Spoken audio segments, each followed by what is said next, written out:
politician, business consultant, policy advisor, writer, columnist, inventor and hereditary peer.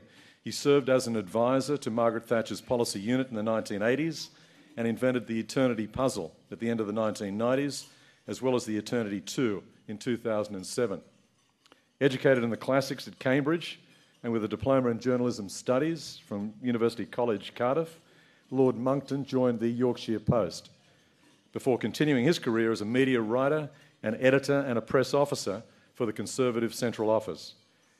In 1982, through his involvement with the pro-conservative think tank, the Centre for Policy Studies, he came to the attention of the policy unit in Margaret Thatcher's government and worked there until 1986 as a special advisor on economic matters.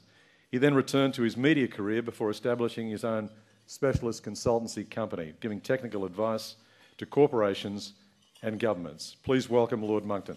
Skeptics, does it take to change a light bulb? Answer, none, because it's too early to say whether it needs changing.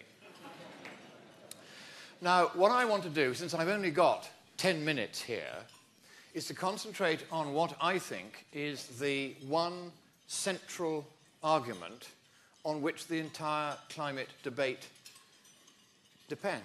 In a friendly, disciplined and democratic spirit, the question of climate change. And I'm going to try and boil that down, as every policymaker not expert in the field must, to one question which seems to hold the key to the entire debate.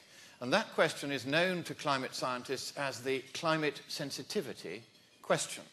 That is the question, how much warming will you get if you increase, as we are increasing, the CO2 concentration in the atmosphere?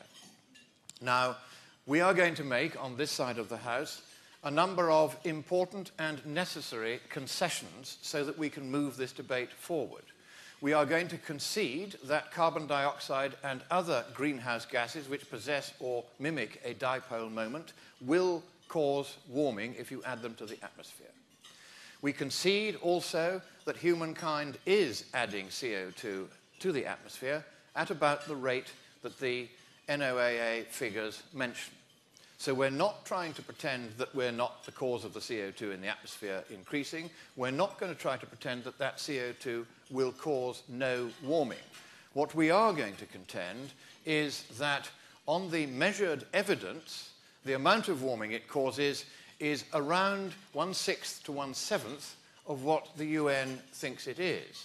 Now, that is a rather startling claim, and I am therefore going to try to give you some actual evidence for it. Sorry, we're going the wrong way here. Right. Now, you may have heard of the ClimateGate emails. One of the ClimateGate conspirators